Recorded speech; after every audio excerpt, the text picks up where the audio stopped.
La vida es buena y cuando te cuentan, es doblemente buena.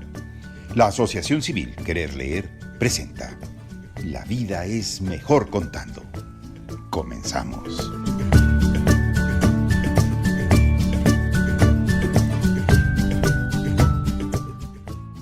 Hola, ¿qué tal?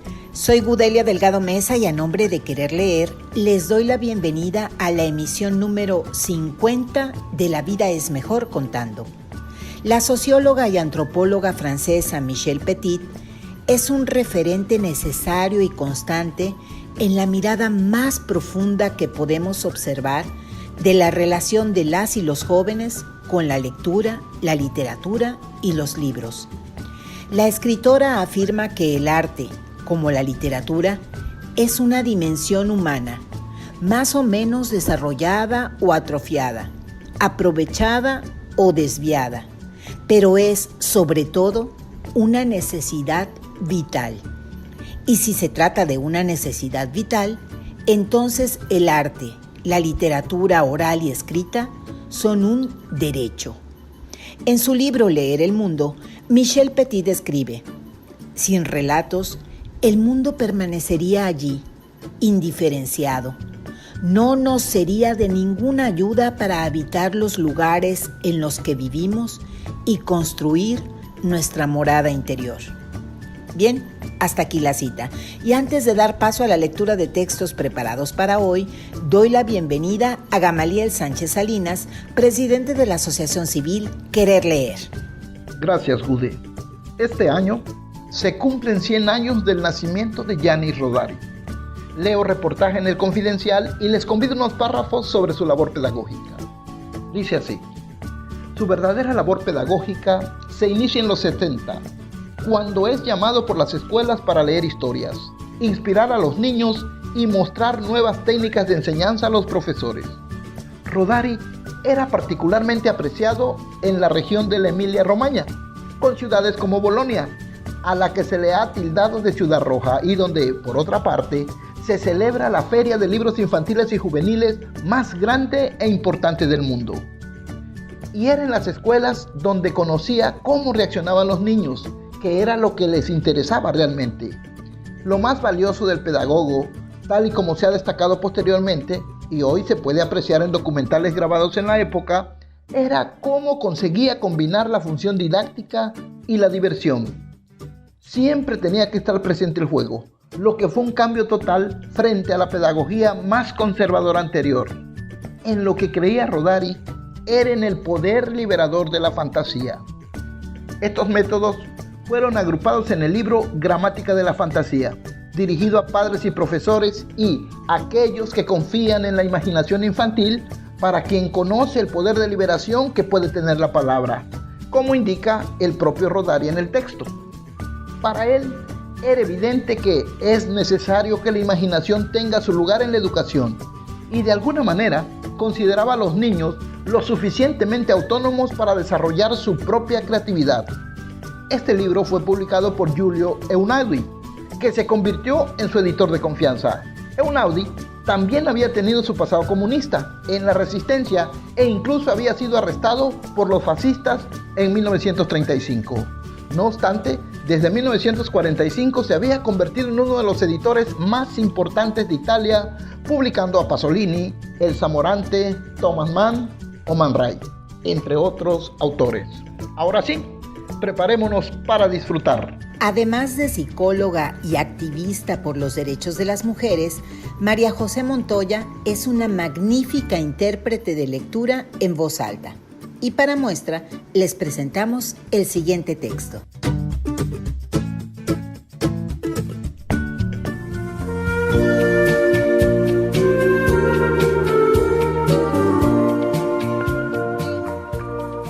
Había una vez una niña llamada Jessica, que le tenía miedo al agua.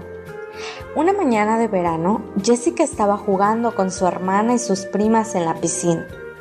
De repente, las otras niñas se alinearon en la orilla, se tomaron de las manos y se prepararon para zambullirse juntas.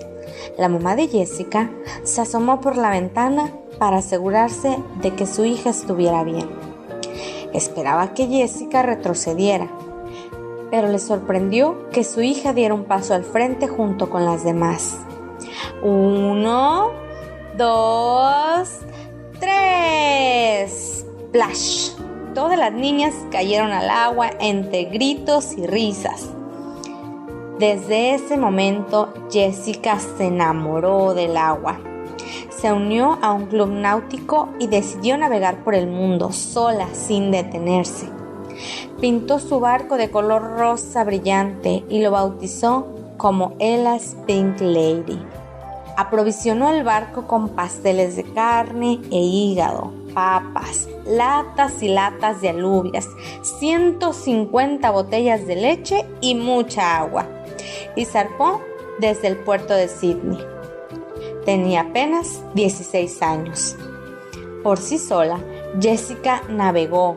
Se enfrentó a olas tan altas como rascacielos. Presenció los amaneceres más hermosos. Observó ballenas azules y miró las estrellas fugaces desde su barco. 7 meses después, regresó a Sydney. Miles de personas se reunieron para recibirla y hasta colocaron una alfombra especial de color rosa brillante, igual que su barco. Jessica Watson, navegante. Del libro Cuentos de Buenas Noches para Niñas Rebeldes.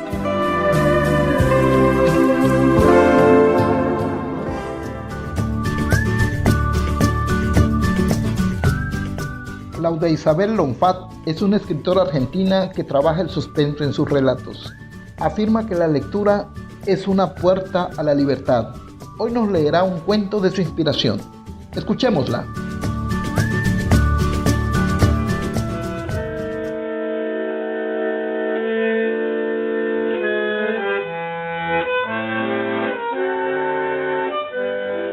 Las siestas de verano en el pueblo siempre fueron largas y aburridas.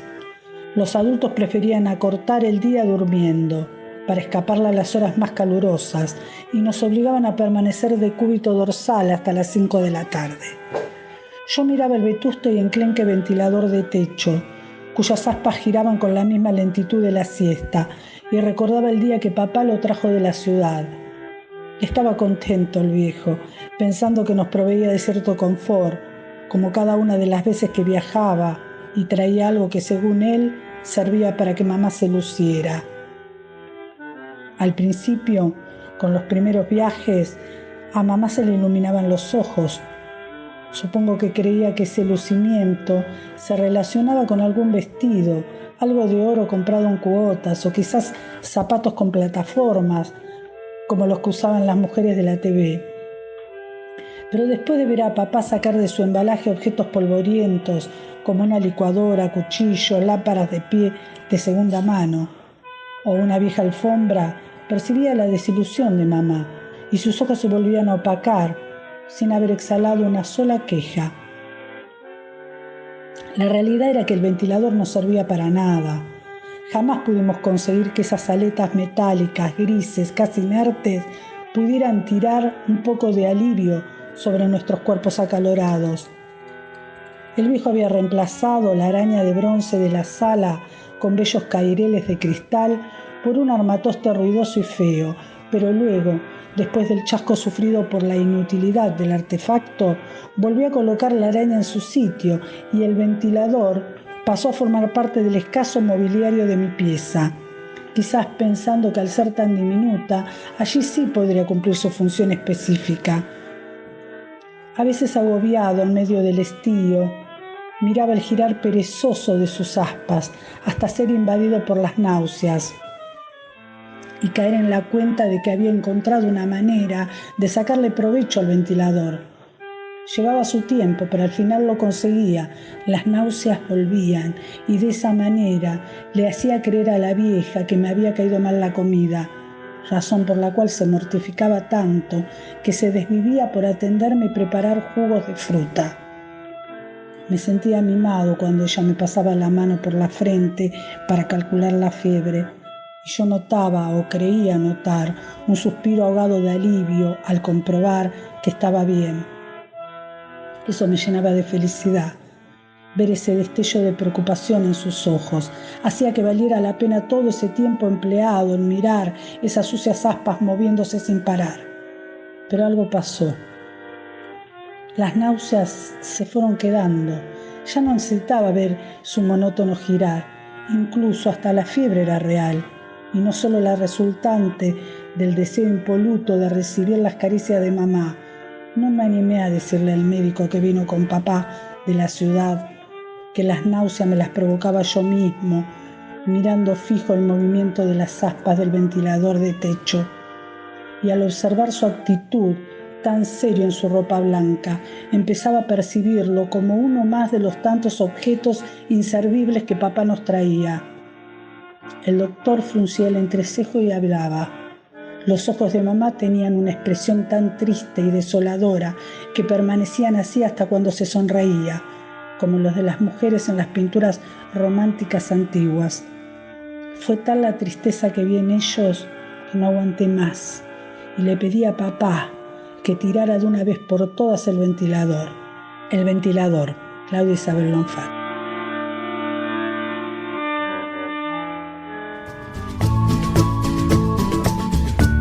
Juan de la Cruz Hernández es director de la telesecundaria María del Carmen Paredes Saldívar, ubicada en la colonia Gobernador Cruz del municipio de Centla. Escuchemos en su voz la siguiente lectura.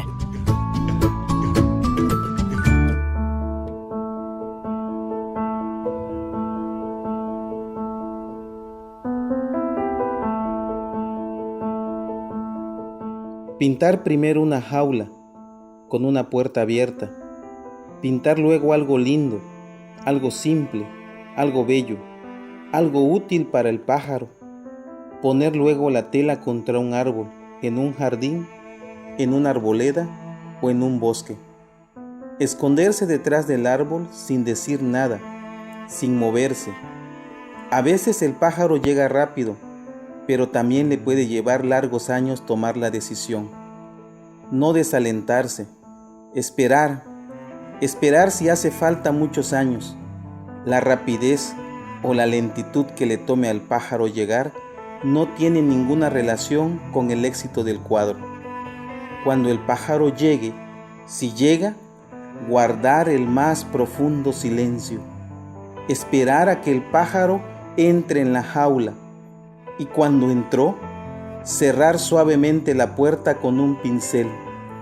Después, borrar uno a uno todos los barrotes teniendo cuidado de no tocar las plumas del pájaro. Hacer luego el retrato del árbol, eligiendo la más bella de las ramas para el pájaro. Pintar también el follaje verde y la frescura del viento, el polvo del sol y el ruido de los insectos sobre la hierba en el calor del verano. Y después, esperar que el pájaro se decida a cantar. Si el pájaro no canta, es mal signo, signo de que el cuadro es malo. Pero si canta, es buen signo, signo de que puede firmar.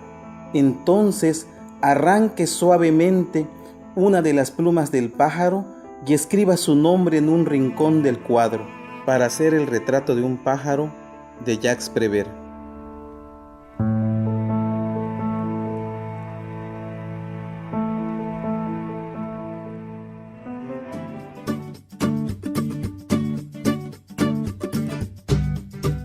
Carmen Hernández Montalbán vive en España, donde trabaja como bibliotecaria, pero es además una apasionada de la escritura. Escuchemos un poema de su autoría. Adelante, Carmen.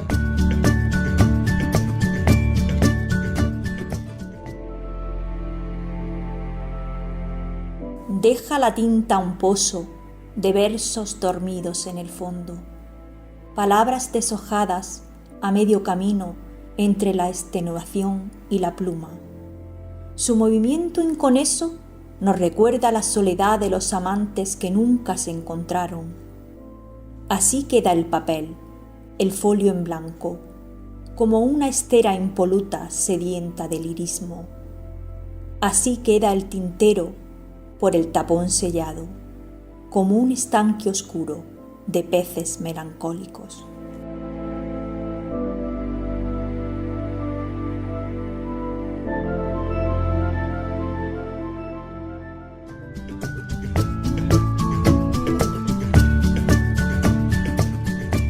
antes de despedir la emisión número 50 de La Vida es Mejor Contando, queremos agradecer infinitamente su preferencia por este programa radiofónico.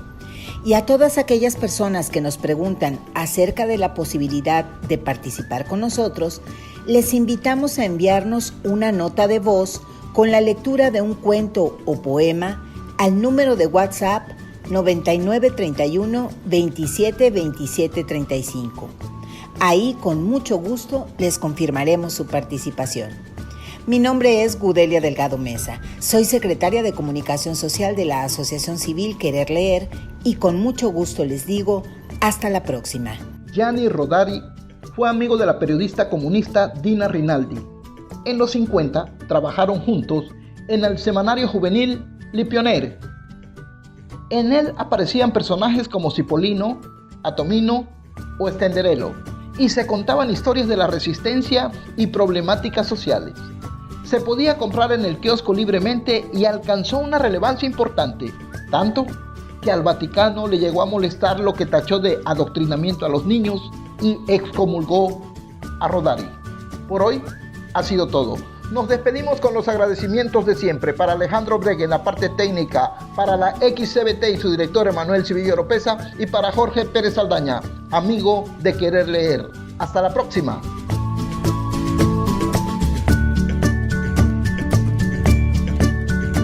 La vida es mejor contando es una producción de la Asociación Civil Querer Leer.